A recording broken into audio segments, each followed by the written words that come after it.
Hello students. देखिए, कुछ अभी न्यूज़पेपर में एनवायरनमेंट से रिलेटेड, मेडिकल फील्ड से रिलेटेड, पॉलिटिकल से रिलेटेड कुछ ऐसी महत्वपूर्ण घटनाएं घटित हुई हैं जो एग्ज़ाम के दृष्टिकोण से, कॉम्पिटिटिव एग्ज़ाम के दृष्टिकोण से काफ़ी महत्वपूर्ण है। जैसे कि हम मेडिकल फील्ड के क्षेत्र में लें, एक है CAR-T थेरेपी।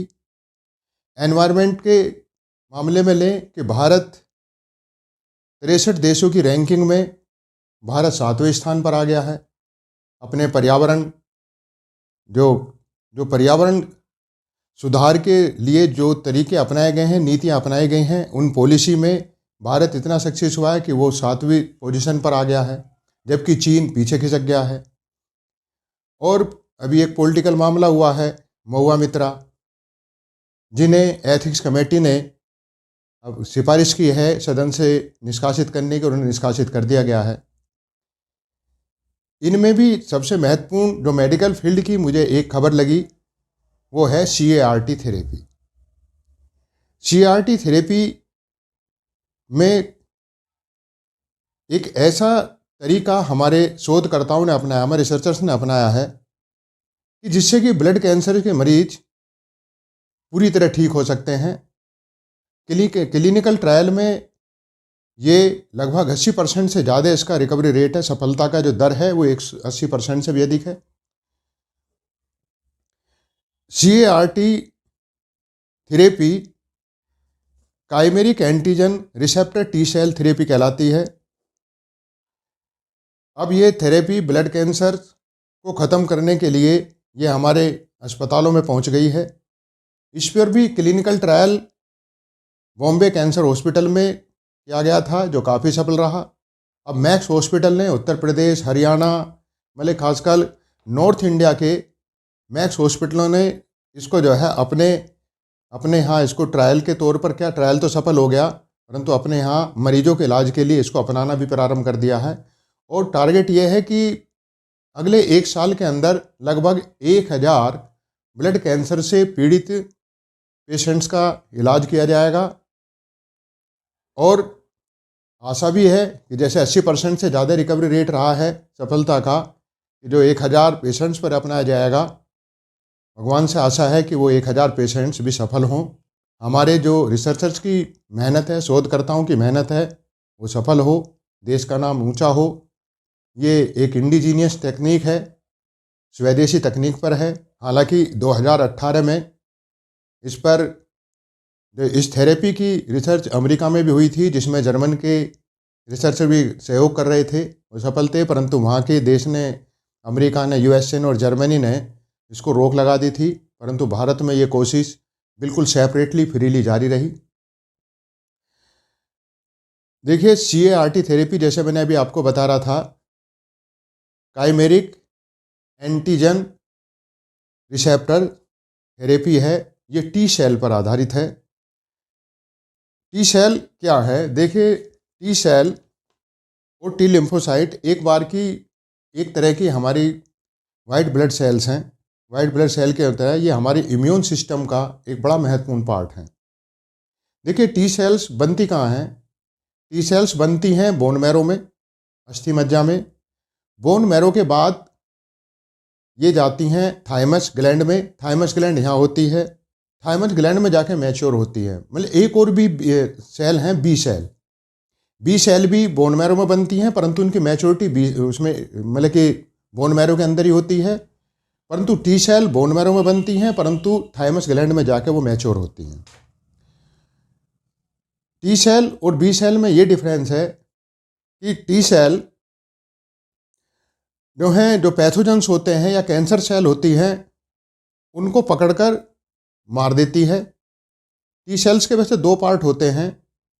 एक पार्ट है, टी सेल्स के 2 पार्ट होते हैं। एक पार्ट है CD4 और एक पार्ट है CD8। इसकी आगे चर्चा की जाएगी। CD4 जो इसका पार्ट्स होता है वो बी सेल की, मतलब कि बी सेल्स की हेल्प करता है पैथोजेंस को मारने के लिए या पैथोजेंस को ख़त्म करने के लिए। पैथोजेंस में जो बाहर के जो पैथोजेंस का मतलब यह है कि जो बाह्य रोगजनक होते हैं जो शरीर के अंदर एंटर कर जाते हैं, बीमारी पैदा करते हैं। अब हम लेते हैं कि ये थेरेपी किस तरह से वर्क करती है, इसकी एक्टिविटी किस तरह से है। देखिए, मैंने अभी आपको बताया, इसमें अभी नाम क्या था, chimeric antigen receptor T cells. देखो इसमें नाम क्या है, रिसेप्टर। रिसेप्टर क्या है कि रिसेप्टर पता करते हैं, जैसे कि हम रिसेप्टर की बात कहें कि जैसे हमारे गंध की, जैसे हम कहें कि हमें जो है गंध आ रही है, तो वो गंध जो या जो भी स्मेल आती है, वो स्मेल हमारी नाक में जाकर हमारे रिसेप्टर उसको एक्टिवेट हो जाते हैं, मतलब हमारे रिसेप्टर पता कर लेते हैं नाक के कि बाहर कैसी स्मेल है, और उसकी डिटेक्शन करने के बाद उसकी इन्फॉर्मेशन कहाँ पहुँचाते हैं, माइंड के अंदर। इसी तरह से क्या है कि हमारे इम्यून सिस्टम के अंदर जो टी सेल हैं, बी सेल हैं, इनका यही कोशिश होती है कि हम किसी तरह से पता कर लें, और पता करके जो है जो पैथोजेंस हैं या बैक्टीरिया है, विषाणु हैं, या अन्य प्रकार के जो बाह्य बीमारी फैलाने वाले जो भी होते हैं, वो अगर उनका हमें पता पड़ जाए तो वो उसको पता कर लेती हैं, अलार्म बजा देती हैं, सारे के सारा इम्यून सिस्टम एक्टिव हो जाता है और उसको दबोच कर मार देता है।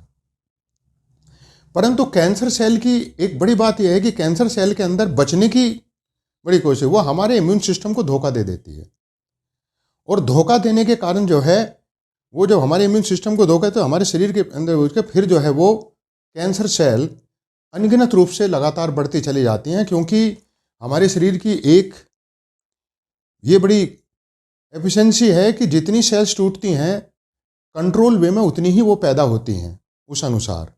परंतु क्या है कि कैंसर सेल में ये प्रॉपर्टी होती है कि वो मल्टीपल रूप से इंक्रीज होती है, और ये कैंसर सेल जब हमारे इम्यून सिस्टम को धोखा दे देती हैं तो वो हमारे इम्यून सिस्टम के अंदर पहुंचकर जो है मल्टीपल रूप से बढ़ाती जाती हैं, तो बीमारी पैदा कर देती हैं, चाहे वो ब्लड के अंदर हो या शरीर के किसी अन्य भाग में जाएगी तो हमारा ट्यूमर डेवलप कर देगी। अब आता है कि अब बार बार हम चर्चा कर रहे हैं कि इम्यूनिटी क्या है। देखिए, इम्यूनिटी दो प्रकार की होती है, टू टाइप्स की इम्यूनिटी। एक तो हमें क्या होती है, जन्म से ही प्राप्त हो जाती है, जिसे हम इन्नेट कहते हैं। क्या है,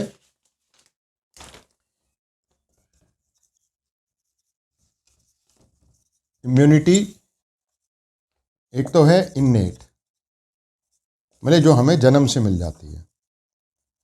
एक दूसरे क्या है, अडेप्टिव।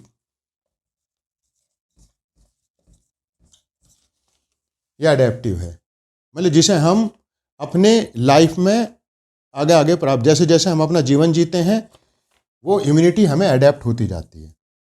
तो जो ये है इन्नेट, जो जन्म से हमें प्राप्त होती है, ये तो हमें क्या है कि सबके अंदर एक जैसा वर्क करती है, ये कोई इसमें डिफरेंसेस नहीं है। परंतु ये जो अडेप्टिव है, ये हर व्यक्ति जो हमारे जैसे हम पैथोजेंस के कांटेक्ट में आते हैं, बैक्टीरिया, वायरस, इन कांटेक्ट में आते हैं, उस अनुसार ये वर्क करती है, अडेप्टिव है। अब क्या है अडेप्टिव में, इसको तो हम बोल देते हैं नॉन स्पेसिफिक, और ये क्या होती है, स्पेसिफिक होती है। अब स्पेसिफिक में क्या है कि इसी से ही क्या है, जो हमारी अडेप्टिव है, इस अडेप्टिव में दो तरह की सेल वर्क करती हैं जो हमारे इम्यून सिस्टम में सहायक होती हैं। दो हैं, एक तो है बी सेल और एक है टी सेल। बी सेल ये एंटीजन की पहचान कर लेती हैं, और एंटीजन जो भी अंदर पैथोजन सेंटर हुआ है उसकी पहचान कर लेती हैं, बैक्टीरिया, वायरस जो भी है, और क्या बनाती हैं, एंटीबॉडी बनाती हैं। एंटीबॉडी एक प्रकार की प्रोटीन होती है, जो एंटीजन आया है उसको वो कवर कर लेती हैं, और कवर करके इस तरह का हेल्प करती हैं, उसे सेल के अंदर एंटर नहीं होने देती हैं। और जो टी सेल हैं, इसके भी दो पार्ट हैं, एक पार्ट CD4 है और एक पार्ट क्या है, CD8 है। मतलब ये हेल्पर है, ये किसके हेल्पर करता है, ये हेल्पर है बी सेल का। और CD8 है, ये है साइटोटॉक्सिक, जो सेल के अंदर जो कुछ विषैले पदार्थ पैदा होते हैं कोशिका के अंदर, ये उसमें वर्क काम करता है। और ये किसका काम करता है, बी सेल का। मतलब बी सेल के मिलकर जो एंटीजन बनते हैं, जो पैथोजन एंटर करें हैं, उनको ये उनके एंटीजन को पहचान कर और एंटीबॉडी बनाता है, जिसके बाद वो हमारी स्वस्थ सेल के अंदर एंटर नहीं कर पाते हैं।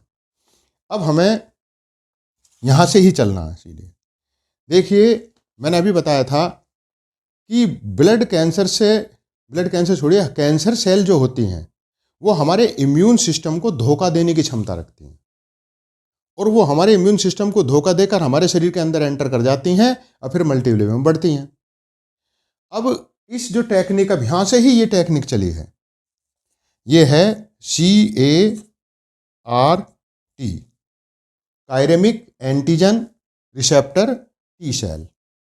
ठीक है, मैंने आपको बताया था टी सेल कहाँ पैदा होती हैं, बोन मैरो में, और वो मैच्योर कहाँ जाके होती हैं, हमारी थाइमस ग्लैंड में, और थाइमस ग्लैंड होती है हमारे यहाँ सीने में। और एक और बड़ी थाइमस ग्लैंड की बात है कि जैसे जैसे उम्र बढ़ती जाती है थाइमस ग्लैंड छोटी होती चली जाती है। तो ये भी बात है कि हमारी टी सेल जैसे जैसे थाइमस ग्लैंड छोटी होंगी तो टी सेल मैच्योर भी कम होंगी। अब इस टेक्निक के द्वारा क्या काम करा गया कि ये जो हमारी टी सेल, अब इसमें CD8 जो साइटोटॉक्सिन है, इसको जो है एक तरह ये तो इसकी हेल्प करती है, हमें इसको चेंजिंग में लाना है, मॉडिफिकेशन, जेनेटिक इंजीनियरिंग के द्वारा जो मॉडिफिकेशन करना है वो CD8 का करना है। और उसके लिए कौन सी टेक्निक है, CAR-T। अब इसमें क्या काम करते हैं कि जो व्यक्ति बीमार है, पेशेंट के शरीर से हम ब्लड निकालते हैं। ब्लड निकालने के बाद क्या होता है, जैसे ये पेशेंट है,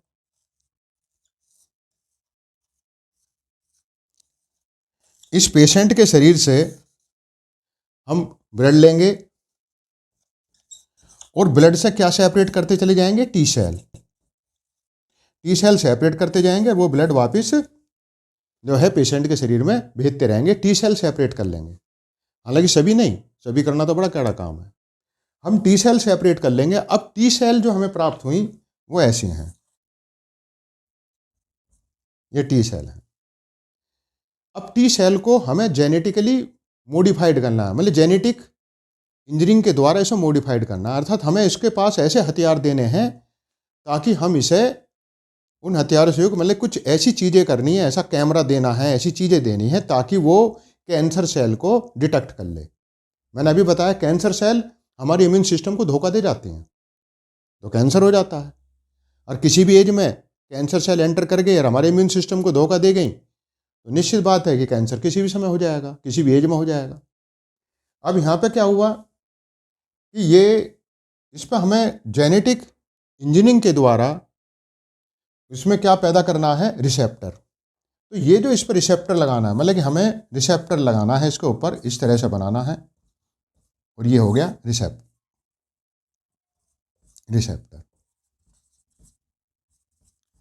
अब ये है कि ये जो रिसेप्टर है ये इस तरह का बनाया गया है CAR-T टेक्निक के द्वारा। उस रिसेप्टर का वो है मतलब कि CD19, मतलब कि जो हमारा जो ब्लड सेल्स आती है ना, ब्लड सेल्स जो है, ब्लड सेल्स के अंदर उसे डिटेक्ट करने के लिए जो रिसेप्टर लगाया गया है वो रिसेप्टर है CD19। ये बात है कि अगर हर तरह की कैंसर सेल को डिटेक्ट करना हो तो हमको रिसेप्टर भी उसमें हर तरह का पैदा करना पड़ेगा। हालांकि अभी केवल इस टेक्निक के द्वारा CAR-T के द्वारा केवल अभी तक ऐसा, मतलब वो रिसेप्टर उसमें पैदा किया गया है जो कैंसर सेल को डिटेक्ट कर सकता है, और उस कैंसर सेल को डिटेक्ट करेगा वो जो ब्लड कैंसर पैदा करती है। तो इस वगैरह यहाँ पर क्या पैदा कर दिया, ये रिसेप्टर। अब ये रिसेप्टर क्या काम करेगा, जैसे ही कैंसर सेल एंटर करेगी शरीर के अंदर, अब वो धोखा नहीं दे सकती, क्योंकि इनको करने के बाद, जैसे पहले मैं आपको बता दूं कि ये रिसेप्टर लग के बन गया, जो बनेगा फिर इन्हें जो मल्टीपल बना के, एक होती है पॉलीमराइज चेन रिएक्शन पीसीआर की टेक्निक के द्वारा केमिस्ट्री में है ना, पॉलीमराइज करना, जैसे इथाइलिन गैस मोलिकूल है, पॉलीमर को उसे चेंज कर दिया जाता है, पॉलीथीन बन जाती है जिसमें हम लाते हैं सामान रख के। पॉलीथीन है जिस पर बैन लगा रही है गवर्नमेंट, एनवायरनमेंट के हिसाब से काफ़ी खतरनाक है वो। तो उसको विधि ऐसी बनाया गया, इथाइलिन का एक मोलिकूल होता है, पॉलीमराइज के द्वारा उसे किस में बदल दिया गया है, इस तरह की आकृति बन जाती है हाईली प्रेशर हाईली टेम्परेचर पर। ऐसी इस टेक्निक में एक होती है पॉलीमराइज चेन रिएक्शन। उसमें जैसे कि ये रिसेप्टर वाला एक बन गया, इसके द्वारा हम बहुत सारे बना लेते हैं। इसी तरह से जो है पीसीआर टेक्निक के द्वारा बहुत सारे टी सेल, ऐसी टी सेल बना लेंगे जिसमें बहुत सारे रिसेप्टर लगी हुई है, मतलब वो जेनेटिकली मॉडिफाइड कर दी गई है। और वो रिसेप्टर मैंने अभी आपको बताया था वो किसको डिटेक्ट कर लेता है, ब्लड कैंसर सेल को। तो वो उसको रहेगा और फिर उसे कहाँ एंटर कर दिया जाएगा, पेशेंट के शरीर में। अब जो कैंसर सेल उसके अंदर है भी, अब ये क्या काम करेगा, मैंने अभी बताया था कि बी सेल तो क्या काम करती है, उस पैथोजेंस को देखती है और ऐसा प्रोटीन तैयार करती है किसकी हेल्प से, CD4 हेल्प से, और ऐसा प्रोटीन बनाती है कि उसको ऊपर एंटीजन को कवर कर लेता है, वो सेल के अंदर एंटर नहीं कर पाता है, मार दिया जाता है, वो तो ऐसा मरता है। परंतु टी सेल ऐसे हैं कि ये खुद ही उसे पैथोजेंस को पकड़ती हैं और मार देती हैं, मतलब इन पर हथियार होता है, ये मार देती हैं इसे। अब इसमें क्या है, बताया कि ऐसे बहुत सारे रिसेप्टर, जिस पर रिसेप्टर लगे हुए हैं, मैंने बताया कि कौन सा रिसेप्टर है, CD19 रिसेप्टर है जो कैंसर सेल को डिटेक्ट कर लेगा, और वो भी किसकी, ब्लड कैंसर सेल। और ऐसे करके बहुत सारे बना दिए जाते हैं पीसीआर टेक्निक के द्वारा और पेशेंट के शरीर में छोड़ दिए जाएंगे। अब वो जो कैंसर सेल हैं ब्लड कैंसर से पेशेंट के शरीर में, वो उसे डिटेक्ट करेंगी, उसे पकड़ेंगी, मारती रहेंगी, क्योंकि अब इसके पास क्या है, रिसेप्टर है इनके पास में। और धीरे धीरे 2-4 हफ्तों के अंदर जो ब्लड कैंसर से पीड़ित पेशेंट है उसकी धीरे धीरे रिकवरी होती जाएगी और वो स्वस्थ हो जाएगा। इसलिए ये टेक्निक ब्लड कैंसर मरीजों के लिए एक नई आशा लेकर आई है।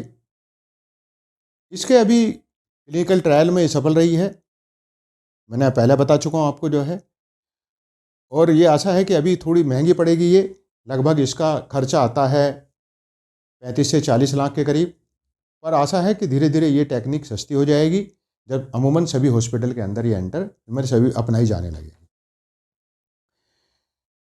इससे इस टॉपिक से कई क्वेश्चन उठकर आते हैं, जैसे कि इम्यूनिटी के बारे में, कि बीटा सेल टी सेल कहाँ बनती हैं, जैसे टी सेल के बारे में बताएं, कोई भी इस तरह का सकते, बीटा सेल भी बोन मैरो में पैदा होती हैं, मैच्योर होती हैं किस में जाके, थाइमस में, रॉन्ग हो जाएगा। जबकि टी सेल कहाँ पैदा होती हैं, बोन मैरो में, परंतु मैच्योर कहाँ जाकर होती हैं, थाइमस ग्लैंड में, ये सही है। और ये बताया थाइमस ग्लैंड कहाँ पाई जाती है, या हमारे सीने में पाई जाती है। और सीने में क्या है कि जब बच्चे में ज़्यादा बड़े आकार की होती है, परंतु जैसे जैसे एज बढ़ती चली जाती है ये छोटी होती जाती है, और ओल्ड एज में जाके तो ये पूर्णतः समाप्त हो जाती है। तो टी सेल मैच्योर किस में जाकर होती हैं, थायराइड ग्लैंड। फिर उसके बाद क्या है कि जैसे जैसे एज बढ़ती है टी सेल इमैच्योर हो जाती हैं। एक और बात बताया कि भाई हमारे जो ब्लड कैंसर्स में जो जो सेल होती हैं उन्हें हमारे इम्यून सिस्टम को धोखा देने की बड़ी तगड़ी क्षमता होती है, इसलिए वो धोखा भी देती हैं, इसलिए कैंसर से व्यक्ति पीड़ित हो, किसी भी एज में पीड़ित हो सकता है। इस तरह से बहुत सारे सवाल यहाँ से अराइज हो जाते हैं इसमें। तो आप इस टॉपिक को बड़े गौर से पढ़ें, ये मेंस के हिसाब से भी एक अच्छा टॉपिक है और प्री के हिसाब से भी इसके अंदर से 5-6 क्वेश्चंस बड़े आराम से तैयार हो सकते हैं। और बड़े मैंने बताया कि जैसे जैसे कंपटीशन का लेवल बढ़ता है उसी ही प्रश्न से, उसी ही टॉपिक से क्वेश्चन का स्टैंडर्ड भी लगातार बढ़ता चला जाता है। Thank you.